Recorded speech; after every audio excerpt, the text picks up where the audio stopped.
État de l'ancienne Indochine, le Vietnam, avec ses 99 millions d'habitants, est frontalier avec la Chine, le Laos, le Cambodge. Il est bordé par la mer de Chine méridionale. Le Vietnam est une république avec un système de parti unique dirigé par le Parti communiste.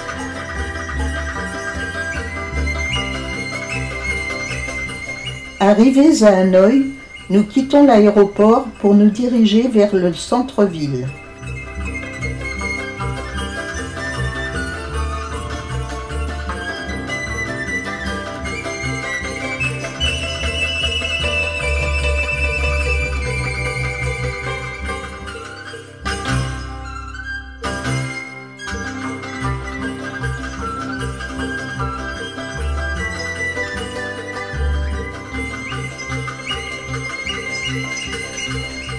Ce temple, construit en 1070, se compose de plusieurs bâtiments successifs séparés par des cours. Nous traversons un très beau parc qui est la première cour. Dans la deuxième est érigé le pavillon de la constellation de la littérature. Au milieu de la troisième cour se situe le puits de la clarté céleste.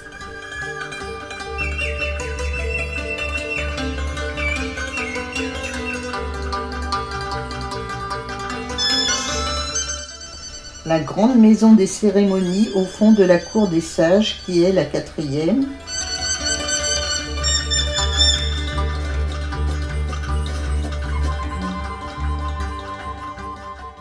Enfin, le sanctuaire des grands rois dans la dernière cour.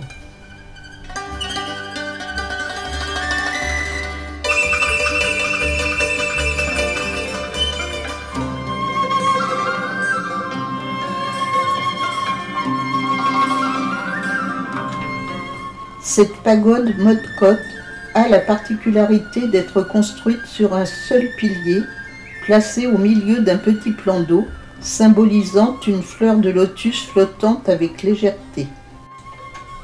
À l'intérieur se trouve un autel où les femmes viennent prier et faire des offrandes pour solliciter la fécondité.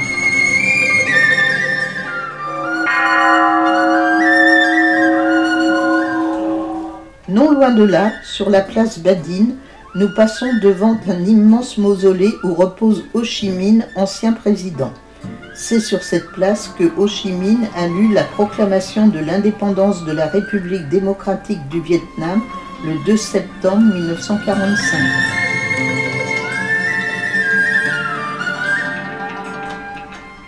Promenade au bord du lac de l'Ouest.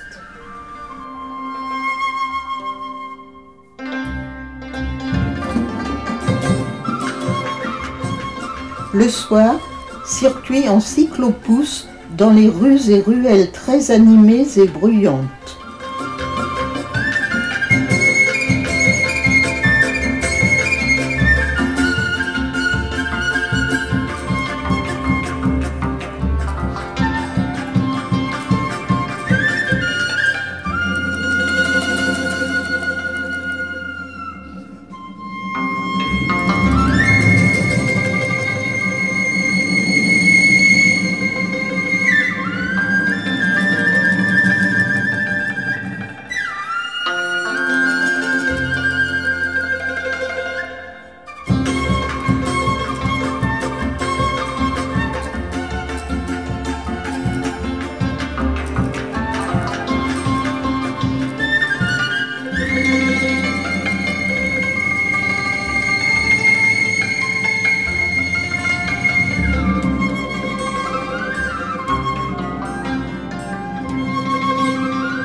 Ensuite, promenade à pied le long du lac de l'Épée restituée au milieu d'une foule grouillante.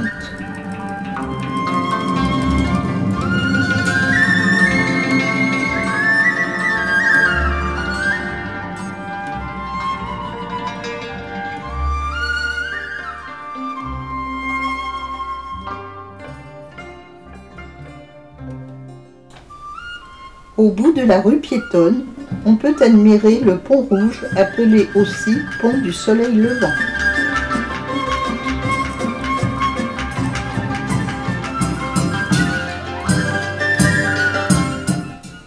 Nous prenons la route vers la baie d'Allongue.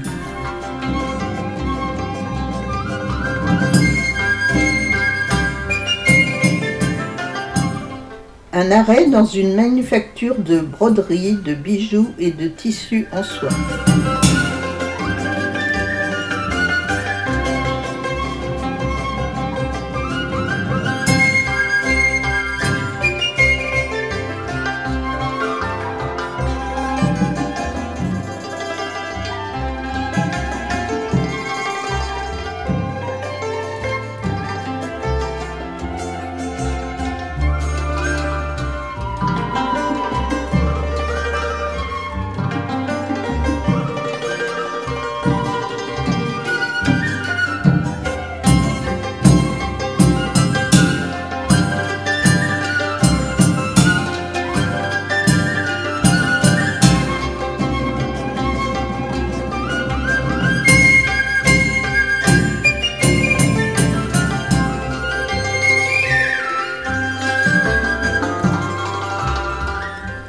Arrivés à Allongue Baie, nous embarquons sur la jonque de luxe Signature Cruise pour une croisière de 2 jours. Nous sommes accueillis chaleureusement par l'équipage.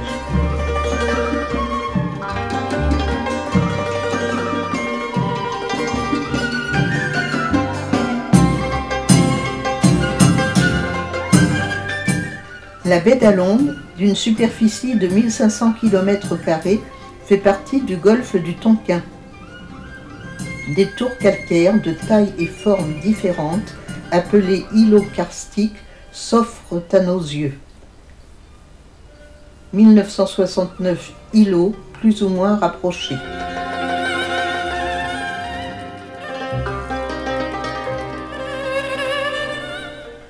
Si la baie d'Allongue fascine par la beauté de ses paysages, c'est aussi par le mystère qui entoure sa formation.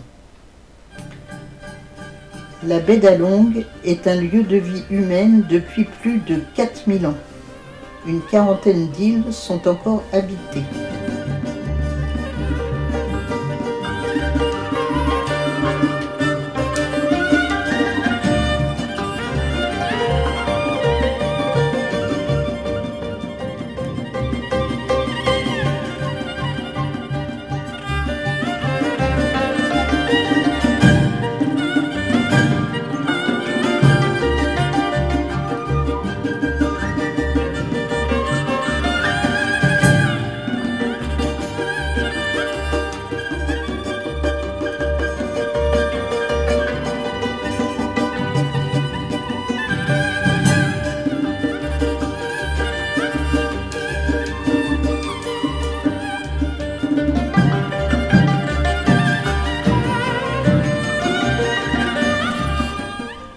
Le soir, sur le pont, nous avons eu un cours de cuisine sur la réalisation de rouleaux de printemps. Pas très facile.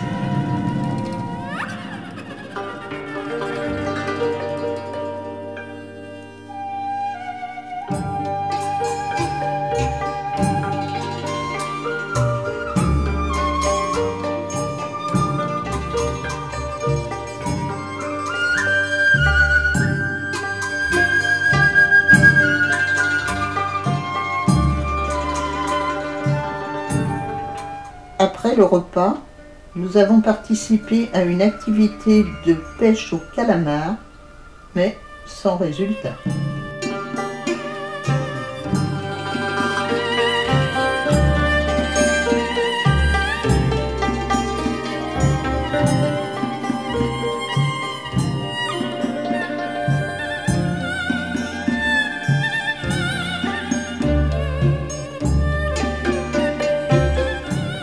Nous accostons sur un îlot. Là se trouve la petite grotte Tien Kon Son, à laquelle nous accédons par un escalier pierreux et raide à flanc de falaise.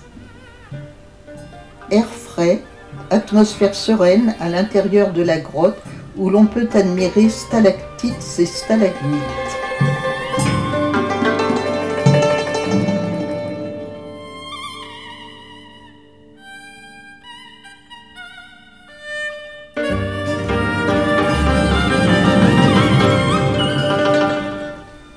À l'extrémité de la grotte, par une ouverture, on jouit d'un beau panorama sur la baie d'Along.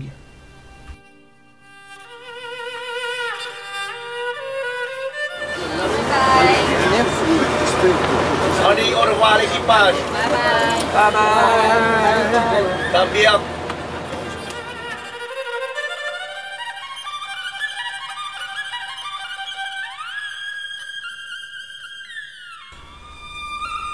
Après cette magnifique croisière, par un très beau temps, nous reprenons la route vers Hanoï. Arrêt dans une maison de transformation et d'exposition-vente de perles. Les huîtres sont élevées pendant 18 mois en mer, puis repêchées pour être greffées. Nous avons pu découvrir la méthode pour greffer les perles dans les huîtres, travail minutieux. Elles sont ensuite cultivées en eau salée dans la baie d'Along pendant 5 à 6 mois pour les perles blondes et 18 à 24 mois pour les perles noires.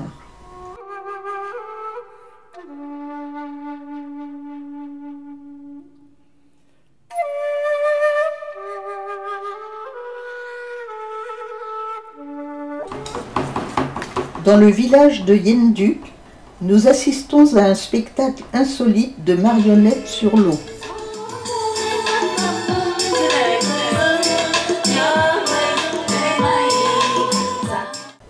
Les différentes scènes décrivent plusieurs aspects de la vie rurale et du folklore vietnamien.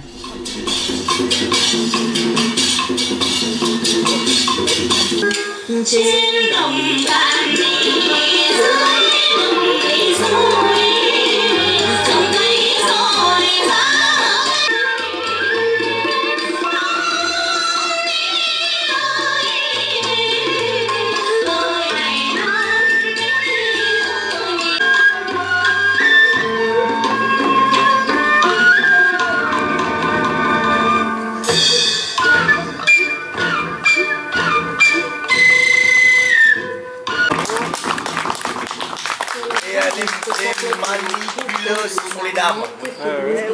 Oui. Les musiciennes aussi.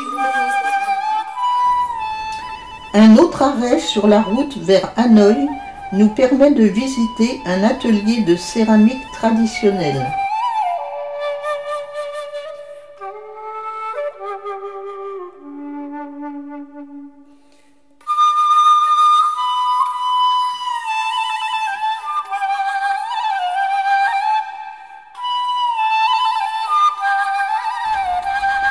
À Hanoï, nous assistons à l'élaboration de tableaux et objets en laque. L'art de la laque est une spécificité de la culture asiatique. La sève transparente est extraite de l'arbre à laque ou laquier. Elle est colorée en noir ou brun, puis appliquée en plusieurs couches sur des supports en bois. Peinture, nacre, collage de coquilles d'œufs brisées sont utilisés pour la décoration. Ce travail demande beaucoup d'habileté et de patience.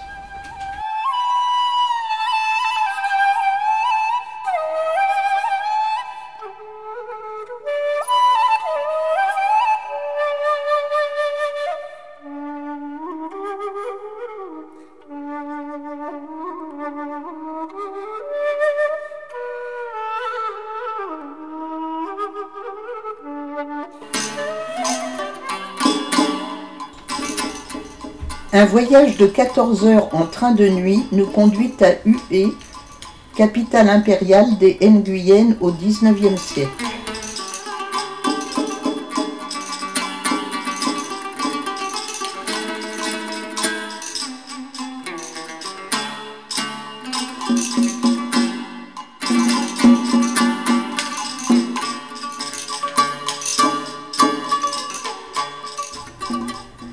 La citadelle, datant du XIXe siècle, entourée d'une enceinte défensive de 6 mètres de haut et pèse de 21 mètres, sur près de 10 km, renforcé d'un fossé et conçu selon des plans inspirés des fortifications de Vauban. Nous entrons dans la citadelle par l'imposante porte du Midi.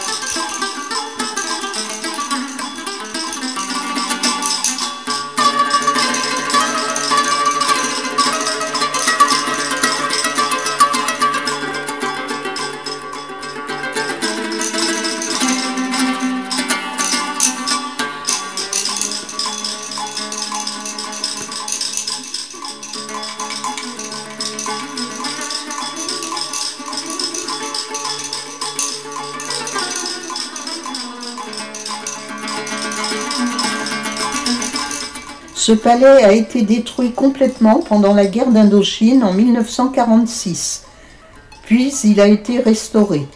C'est désormais un musée qui a ouvert ses portes en janvier 2024.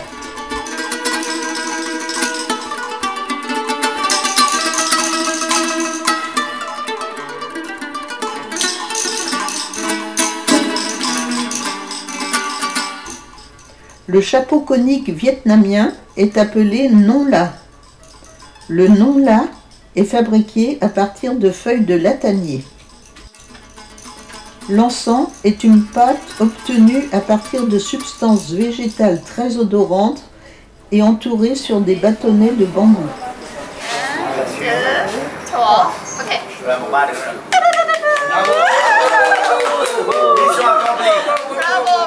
Si tu veux. Une promenade en bateau sur la rivière des Barfins nous conduit jusqu'à la pagode de la Dame Céleste.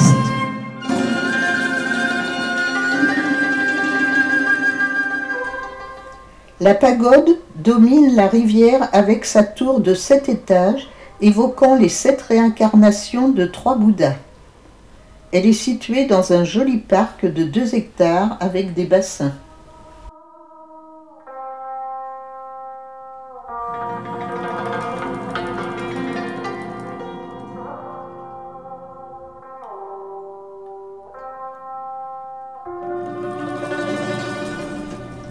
Le soir, nous participerons à un dîner costumé joyeux, accompagné de musique et de chants traditionnels.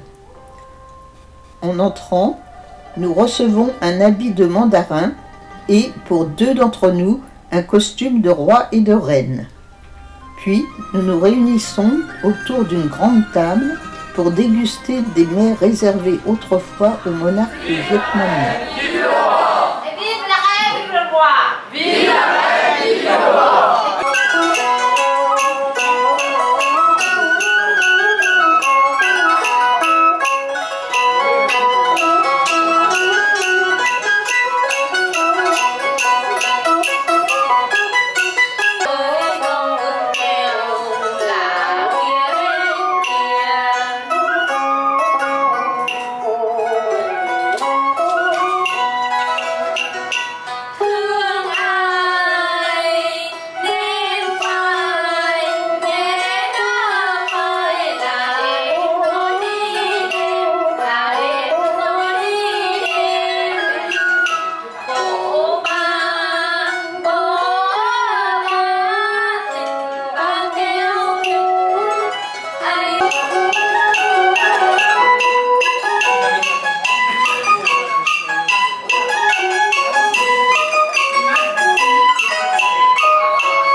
Après cette soirée sympathique, promenade nocturne dans les rues très animées de Hue.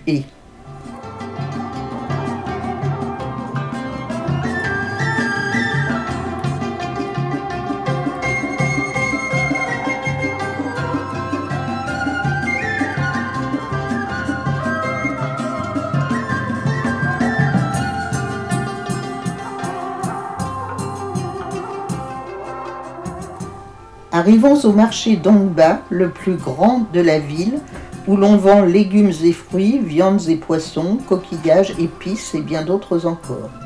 Ce marché ouvre dès 4 h du matin et se termine le soir vers 18 h.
Nous quittons Hue pour rejoindre Oyan. Arrêt dans un petit village de pêcheurs, d'où l'on a une jolie vue sur la lagune Langko.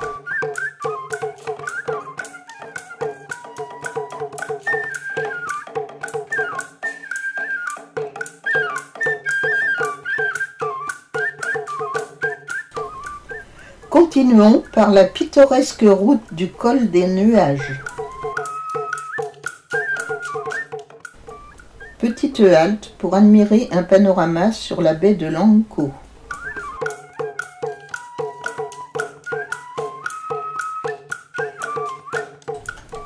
Oyan, ancienne ville impériale de la côte centrale du Vietnam, est connue pour son quartier ancien bien conservé et ses canaux. Cette charmante ville est un carrefour culturel japonais, chinois, européen et indien, ce qui explique la diversité des styles architecturaux. La visite de la vieille ville n'étant pas autorisée en car, c'est avec des navettes que nous circulerons.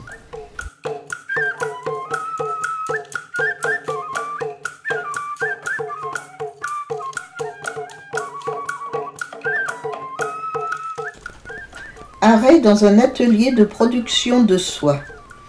Depuis l'élevage des vers jusqu'à la transformation des cocons en fil.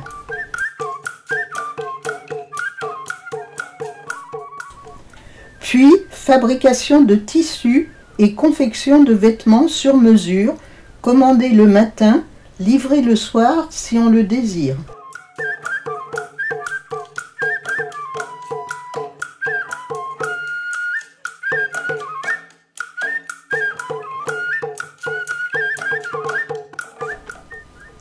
On utilise aussi la soie pour fabriquer des lampions.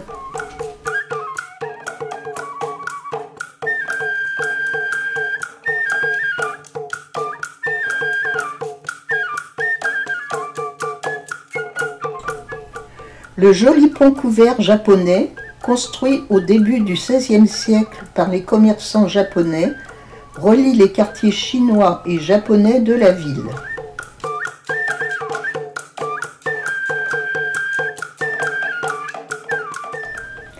Agréable promenade le long du fleuve Tubon qui traverse la ville et où sont amarrés de nombreux bateaux.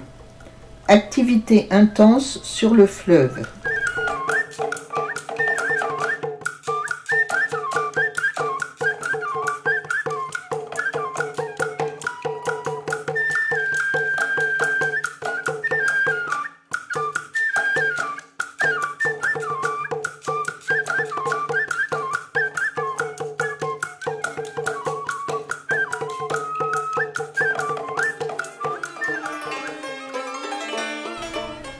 La maison communautaire chinoise Fujian, datant de 1690, est un symbole d'échange culturel entre les Vietnamiens et les Chinois.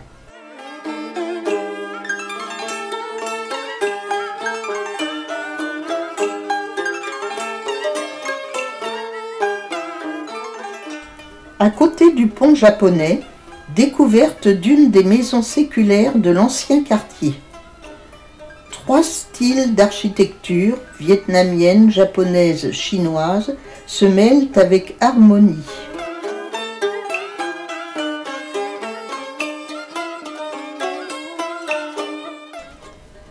On accède à la plus ancienne pagode de la ville datant de 1454 en traversant un magnifique jardin.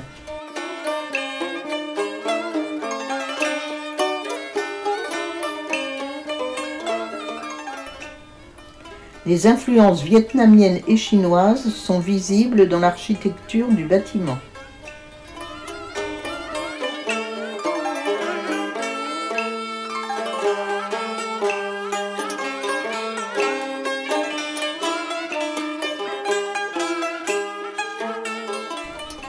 Pays communiste, soumis à l'influence capitaliste, pays bruyant, densément peuplé, tourné vers la mer, ce pays dévoile des beautés naturelles comme la baie d'Along et sait mettre en valeur son patrimoine historique comme à Hue ou culturel comme à Hoi An.